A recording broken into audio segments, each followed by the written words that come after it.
Bagdad, 762 de nuestra era. Controle la velocidad sin matar a su camello. Cuando el Islam tenía más o menos 100 años de edad, Bagdad era gobernada por el gran califa Al-Mansur. El califa deseaba que su gente viviera según el Corán, por lo que quiso instaurar tribunales y jueces que siguieran la ley del profeta. Bien, la ley del profeta está llena de instrucciones que necesitan muchos cálculos matemáticos que deben ser resueltos de manera precisa. Por ejemplo, a diferencia del cristianismo, el Corán insiste en que las mujeres compartan las herencias. Según el libro, debe haber una parte para el hombre y una parte para la mujer. Y cada parte depende del número de parientes y su relación con el fallecido. Para resolver tal cosa hacían falta fracciones y aproximaciones, pero esta gente contaba con los dedos. No es que no entendieran de aritmética compleja, solo que su sistema numérico no los ayudaba.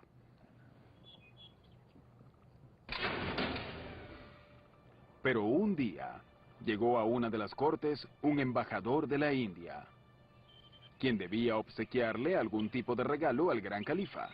Pero como Al-Mansur era un hombre inmensamente rico, era difícil saber qué regalarle. Es decir, una camiseta que dijera India, te quiero, no iba a bastar. Sin embargo, el embajador se puso a pensar durante largo tiempo al respecto y decidió ofrecerle al califa uno de los más grandes regalos que se le pudiera imaginar: el regalo de los números.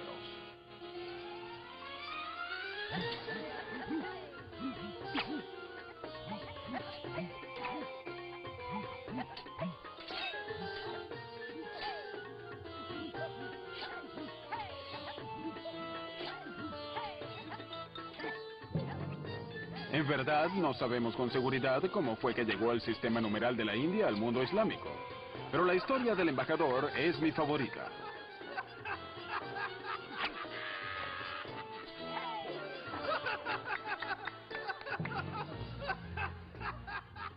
Lo que sí sabemos es que los sabios musulmanes quedaron maravillados por el 0, el 1 y el resto del equipo.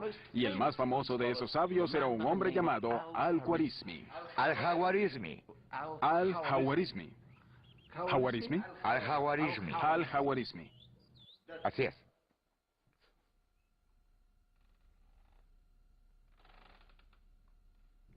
Al-Khwarizmi y sus colegas le enseñaron a los recién llegados números una gran cantidad de trucos nuevos.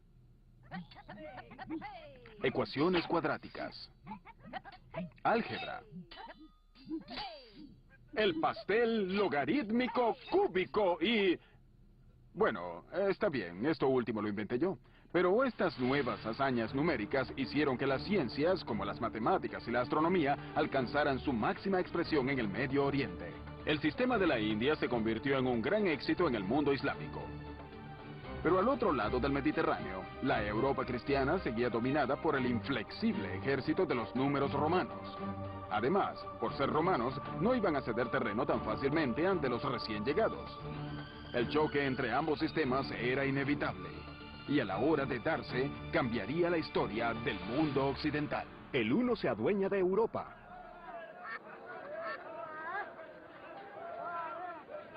El principio del fin de los números romanos comenzó en las costas de África del Norte.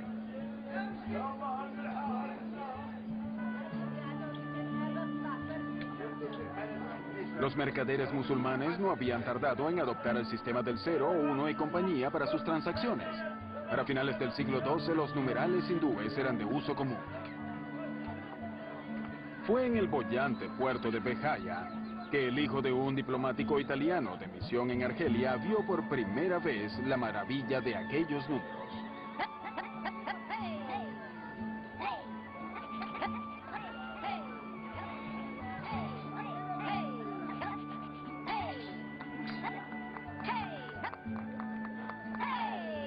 Cuando conocí el arte de los 9 símbolos de la India, me sentí complacido más que nada por el hecho de conocer su arte. Así logré entenderlo.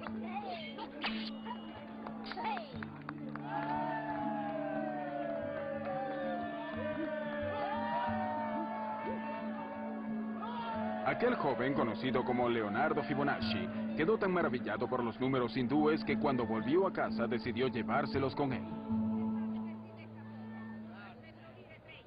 En 1202 escribió su famoso libro de cálculo llamado precisamente así, el libro del cálculo.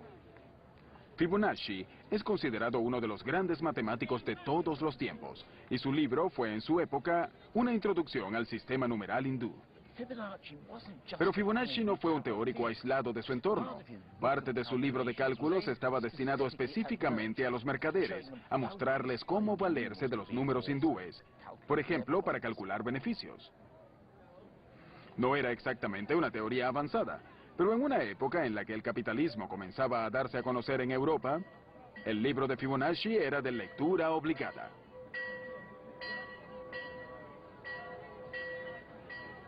Por desgracia, la gente siguió sintiéndose cómoda con el antiguo sistema numeral. Después de todo, llevaban casi 1000 años contando con ellos. Los viejos números romanos no iban a hacerle la vida fácil a los recién llegados de la India.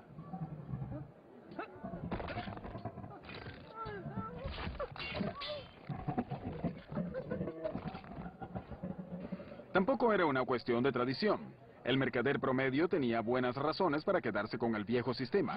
Por ejemplo, muchas ciudades italianas tenían su propia moneda en el medioevo. Cada vez que tuviera que ir a una ciudad nueva o a un nuevo plató con distintos extras y con distinta ropa, tendría que visitar al cambiador de dinero o a la banca, como se le llamaba. Una banca era una mesa para contar, provista de un ábaco con números y no con cuentas. Los que manejaban estas bancas o banqueros debían jurar que no iban a engañar a sus clientes. Imagínense si un juez se entera de que me engañó, vendrá a romperle la banca. Su banca quedaría rupta, es decir, rota, por lo que terminaría en bancarrupta, frase que origina la palabra bancarrota. Hola, ¿cuánto me da por esto? No estoy seguro.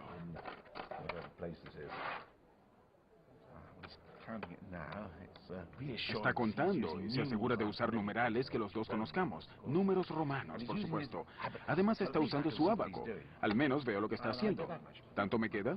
Bueno, muy bien, muchas gracias. Un placer negociar con usted. Pero si voy con uno de esos sujetos astutos que usan los nuevos y confusos números de la India. Hola, ¿cuánto me da por esto?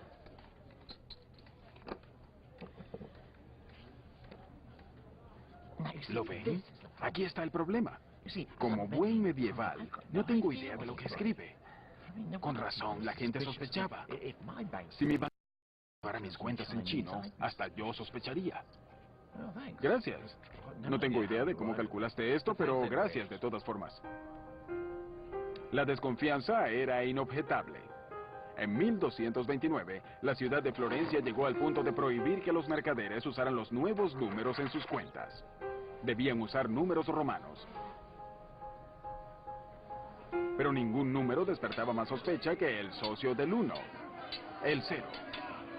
Un escritor expresó que el 0 era un signo que creaba confusión y dificultades.